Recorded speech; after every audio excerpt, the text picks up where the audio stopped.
The case of Wu Menglong, as it has been disseminated across various social media and video platforms in recent months, lies at the intersection of celebrity culture, spiritual narratives, and contemporary concerns about human rights and institutional transparency.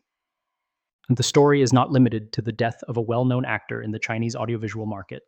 Rather, it has evolved into a broader narrative that combines testimonies from mediums, suspicions about artistic venues, connections between deceased public figures, and an international mobilization demanding a more thorough investigation.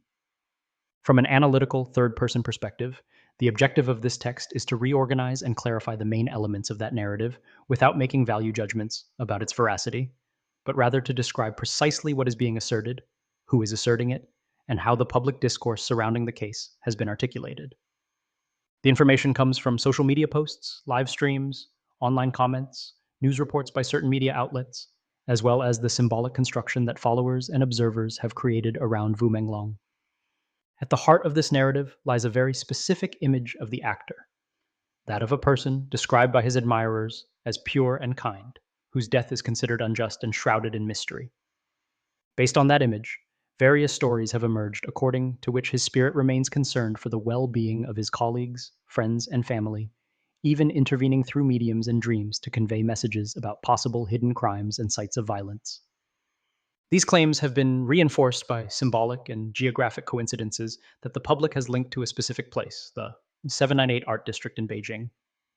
At the same time, the narrative has been enriched with references to other artists who died in controversial circumstances, such as Qiao Renliang and the warrior monk Shu Feng, civil name Xing Zhongping, as well as to the figure of master and mentor Sun Deirong, who claims to have received messages from Wu Menglong in his dreams. This network of connections has given rise to a broader interpretation, in which the individual case is presented as part of a web of power, contemporary art, and alleged structural violence. In its most recent phase, the story has moved beyond mere speculation on social media to become an organized public advocacy campaign. A global petition, backed by a non-governmental organization, has been launched calling for an independent investigation and the involvement of international human rights bodies. From this perspective, the case of Wu Menglong has become a symbol for certain segments of public opinion seeking to draw attention to the safety of artists, personal freedom, and the need for more transparent oversight mechanisms. This text is organized into 4 parts. First, it describes the origin of the spiritual narrative surrounding Wu Menglong. Second, it examines the symbolic associations and suspicions related to the 798 Art District. Third, it presents the role of key actors such as Master Sun Deirong and the spiritual and social responses that have been generated. And fourth, it analyzes the international mobilization, including the global petition and demands for justice. Finally, a synthesis is offered that underscores the confirmed elements, areas of doubt, and the broader implications of this narrative for public debate. The starting point of this story, as popularized in various media, is the intervention of a British medium identified as T. William. According to this version, William, who claims to be engaged in spiritual activities, at one point held a live broadcast in which she recounted an unusual experience. She declared that the spirit of an actor named Wu Menglong had appeared before her to ask for help. What makes this account a central element of the public narrative is the claim that T. William had no prior knowledge of the Chinese entertainment industry and had never heard of Wu Menglong before. According to the widely circulated reconstruction, the medium began her transmission with a trembling voice, stating that the spirit of Wu Menglong has come to find me. These words have been interpreted by many followers as a sign of authenticity, while others consider them merely a subjective testimony without independent verification. During that session, William reportedly communicated that Wu Menglong could neither rest nor advance in his spiritual journey, due to what is described as ties and outstanding debts in the earthly realm. According to his account, the actor's spirit insisted on reporting the existence of a large warehouse-like structure where various individuals were being held and subjected to extremely harsh treatment, including torture and rituals described as occult in nature. This place would not only house anonymous victims, but also figures from the art and political worlds who had supposedly disappeared. The medium reportedly added that, in her visions, the warehouse was destined to collapse at some point in the future, and that when it did, a significant number of bodies would be discovered inside. This image quickly took hold in the collective imagination of those following the case, imbuing the story with a distinctly apocalyptic and symbolic element. A hidden place where the most extreme acts of violence were supposedly concentrated, destined one day to inevitably come to light. At almost the same time, a comment posted by an internet user from Hebei province began circulating on forums and social media. This message described the existence of a basement and a large warehouse in Beijing's 798 Art District, where especially severe punishments would be meted out to anyone who disobeyed. The text compared these punishments to the 10 great tortures historically attributed to the Qing dynasty, which helped reinforce the dramatic nature of the narrative. The element most often cited by those sharing this story is the coincidence between William's testimony and the internet user's comment. Neither of them knew each other nor had any direct connection, yet both described a warehouse and a basement linked to the number 798. From that convergence, the community of followers began to solidify the association between the alleged detention site and the 798 Art District, giving the latter a central role in the narrative. It should be noted that, from an analytical perspective, this account lacks verified documentary evidence that conclusively links the spiritual claims and online comments to facts established by authorities or independent investigations. However, the repetition of these coincidences has been enough for a segment of the public to construct a coherent narrative in their minds, linking Wu Menglong's death to a possible system of repression and violence hidden behind the facade of a cultural space. District 798, located in Beijing's Chaoyang district, is publicly known as a contemporary art complex that emerged from the repurposing of former industrial facilities, particularly the state-owned Factory 798. Today, it houses numerous galleries, exhibition spaces, studios, and private museums, and is often considered a benchmark for contemporary art in China. Against this backdrop, the various artworks on display at the venue have been reinterpreted by some internet users in light of the suspicions and rumors surrounding the Wu Menglong case. Images of a sculpture in the shape of a human skeleton, exhibited in a gallery in the 798 Art District, have been circulating on social media. This work would be composed of numerous photographic fragments and would have been published online on the 6th day of a certain month, less than 2 weeks before Wu Menglong's death. Some users have compared the skull's face in the sculpture to that of actor Chao Renliang, who died in 2016 under circumstances that some members of the public have described as enigmatic. Based on that comparison, there has been talk of an overwhelming resemblance, although no technical identification methods are provided that would allow any conclusions to be drawn. At the time of Chao Renliang's death, online theories were already circulating, suggesting that the body presented at the funeral might not have been his, but rather a reproduction, possibly created through 3D printing, since almost no one had been able to see his face directly in the coffin. In the current narrative, this suspicion is linked to the bone sculpture at 798, raising the question of where the actor's real body might be. From this issue arises the hypothesis that certain remains may have been used in some way in the aforementioned work. It is a speculative conjecture, repeated in comments and videos, but without confirmation from official or expert sources. Another 798 art installation that has been interpreted in light of this plot consists of thousands of red threads resembling blood vessels connecting approximately 600 pairs of used shoes. Some people on social media have pointed out that one of those pairs bears a striking resemblance to footwear that Chao Renliang reportedly wore during his lifetime. Based on that observation, it has been suggested that each pair of shoes could represent a different person, and that the installation might be linked to more than 600 possible victims whose personal belongings would have been incorporated into the work. Again, this is a symbolic interpretation constructed by the audience, without any official confirmation of the shoe's origin or the exact intention of the artist who used them. The account also links the 798 district to the death of the warrior monk Xu Feng, whose civilian name was Xing Zhongping. Xu Feng enjoyed great popularity on video platforms for his physical appearance and his live demonstrations of highly difficult Shaolin Kung Fu techniques. According to the official version released, he died in the early hours of May 7, 2024, in a traffic accident caused by a truck that had made an illegal turn. However, some residents of his hometown claim that when his body was returned, they observed marks they considered consistent with mistreatment, as well as suture scars suggesting significant surgical interventions. These testimonies have fueled the suspicion that Xu Feng may have been subjected to torture and organ harvesting before his death. There are even rumors circulating about an alleged 40-hour period of forced fasting prior to death, supposedly intended to keep the meat fresh. Additionally, a photograph has been circulated showing a monk lying on an operating table, which some users identify as Xu Feng, although, once again, no independent verification is provided. On the biographical level, some accounts indicate that Xu Feng entered the entertainment industry with the intention of promoting martial arts, but that he reportedly came into conflict with influential figures over financial disagreements. The account maintains that he attempted to maintain conduct considered upright, refusing to accept certain conditions, which, according to this version, provoked the hostility of shadowy power groups. Furthermore, it is suggested that the situation may be indirectly related to previous controversies surrounding the Shaolin Temple and its abbot, Shi Yongxin. A recurring element is the role of Agent Du Qiang, identified as the common manager of Wu Menglong, Qiao Renliang, and Shu Feng. The narrative underscores the fact that the three shared this management figure and that they were all somehow connected to District 798. Some netizens have gone even further, claiming that Qiao Renliang's skull and Shu Feng's body were subjected to plastination processes, becoming preserved anatomical specimens supposedly exhibited or stored in 798 itself. Again, these are claims spread on social media without any supporting published forensic investigations. The account expands the network of connections to other professionals in the audiovisual sector.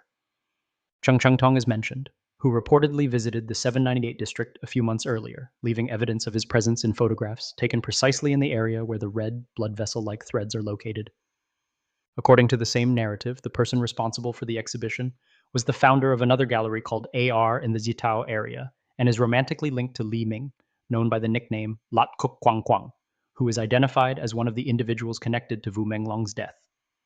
As for the actor himself, it is indicated that Wu Menglong did indeed visit the 798 district during his lifetime and posted images of his time there. Additionally, a photographic exhibition titled Wu Menglong 798 KB was planned to be held at the complex. However, according to this reconstruction, all public information related to that exhibition would have disappeared without a clear explanation, and the gallery that was to host it would have closed suddenly and unexpectedly during a specific period, roughly from the 15th of one month to the 12th of the following month. The original agenda indicated that starting on day 6, Wu Menglong was to go to 798 to prepare for or attend the photography exhibition. However, according to those investigating the case online, no subsequent reports were found regarding the actual development of the event.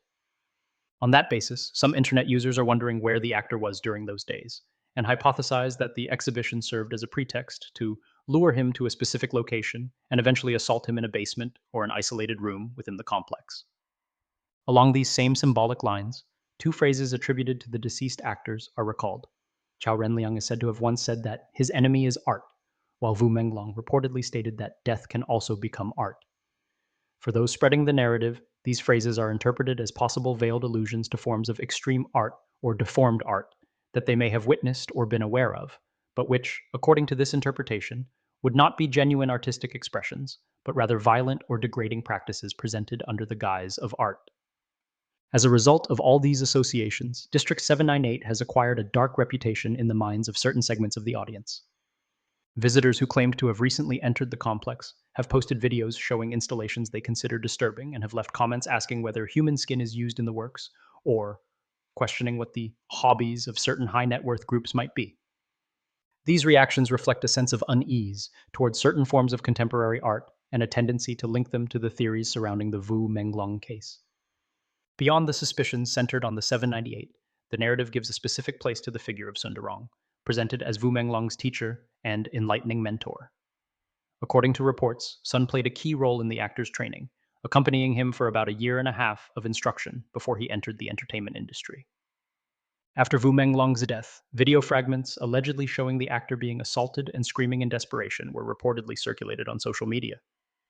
According to this version, the authorities would have reacted by blocking the dissemination of the material and taking action against some internet users, which in turn has fueled interpretations suggesting the possible involvement of high-ranking figures. In this context, Sun Durong has maintained a constant presence on social media, especially through posts on his Facebook profile. On the 20th day of a certain month, he explained that his health prevented him from traveling to Beijing to directly support Wu Menglong's family and circle, and he offered a public apology for it.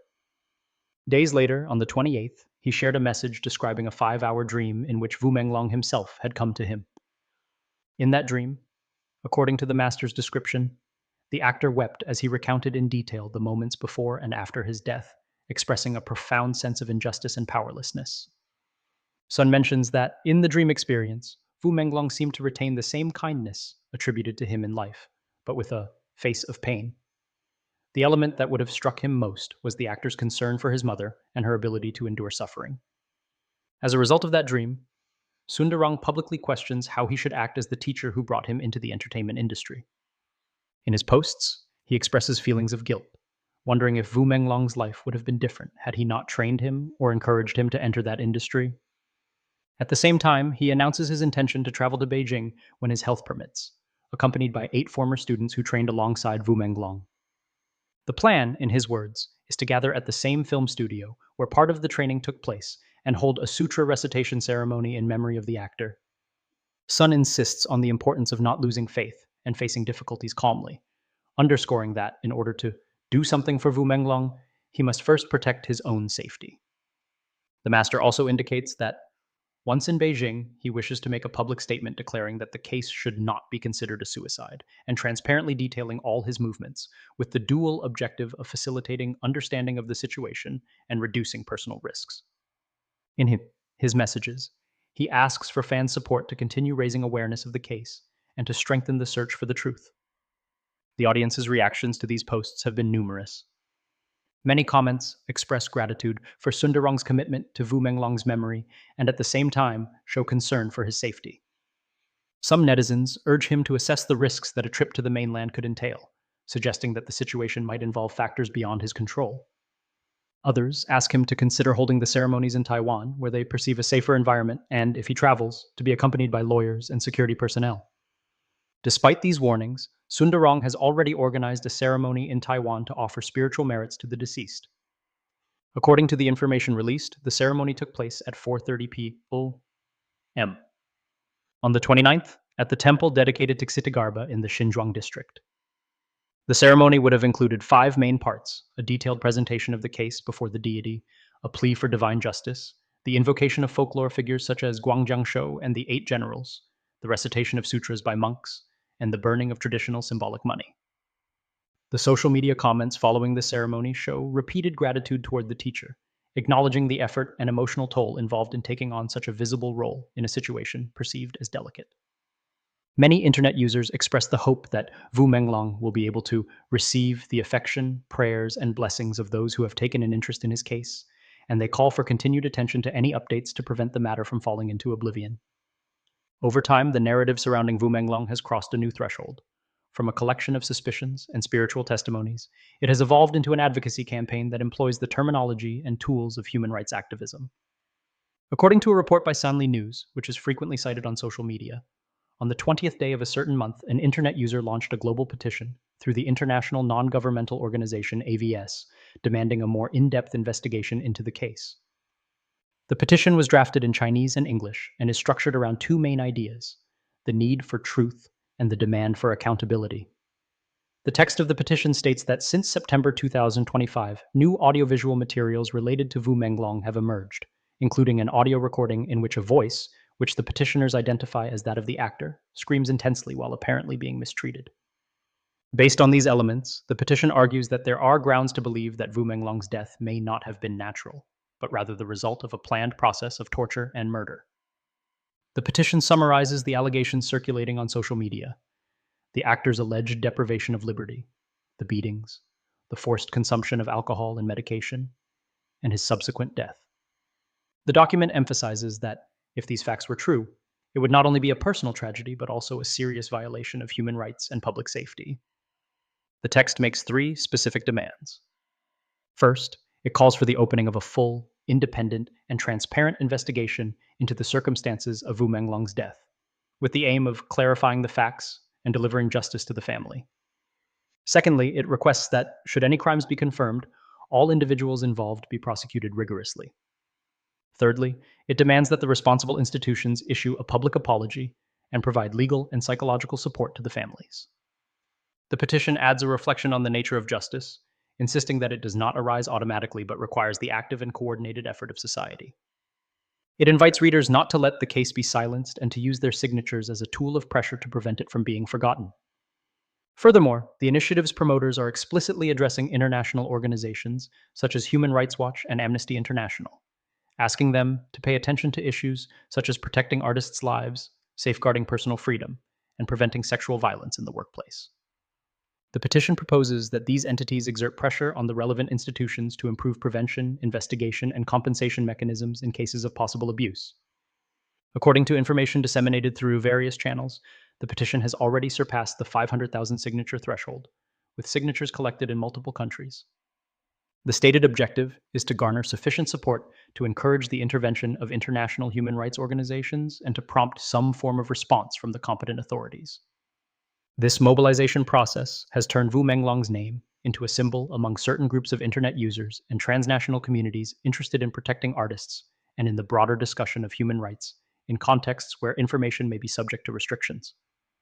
In this sense, the narrative has transcended its origins in the entertainment industry to become part of global debates on transparency, accountability, and the protection of individuals from forms of structural violence. Upon a structured review of the narrative that has been constructed around the Wu Menglong case, one observes a combination of spiritual, symbolic, artistic, and legal elements that, taken together, reflect both the concerns of a segment of society and the limitations of the available information. The account includes testimonies from a medium who claims to have contacted the actor's spirit, online comments about an alleged warehouse and basement linked to the 798 Art District, interpretations of contemporary art installations as possible clues to hidden crimes, and parallels between the deaths of various public figures managed by the same agent. Added to this is the spiritual dimension embodied by Master Sun Darong, who, in his role as trainer and mentor, has publicly expressed messages of mourning, shared significant dreams, and performed ritual acts intended to provide merit and comfort to the deceased. These elements have contributed to giving the narrative emotional depth and keeping the audience's interest alive, especially among those who feel a strong emotional connection to the figure of Wu Menglong. In its most recent phase, the case has adopted the language of human rights campaigns, with the creation of a global petition calling for an independent investigation, criminal prosecution in the event of any crimes, and symbolic and psychological reparations for the family. This evolution illustrates how, in the digital age, individual stories can be transformed into transnational causes articulated through online platforms and supported by networks of citizens from different countries. From a strictly analytical perspective, it is essential to distinguish between fully verified facts, personal testimonies, symbolic interpretations, and theories that, while culturally and emotionally significant, have not been confirmed by independent research. In the account described here, many elements fall into the categories of testimony, rumor, or subjective interpretation and should be considered as such. A responsible approach involves recognizing the power of these narratives to express social unrest, demands for justice, and distrust towards certain structures, without automatically assuming that all claims correspond to proven facts.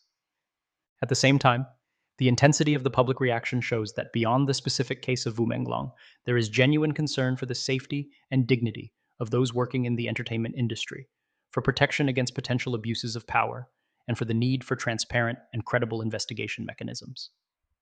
The global petition, spiritual ceremonies, social media analyses, and audiovisual content addressing the case can be interpreted as different ways of expressing this concern and demanding greater clarity about what happened.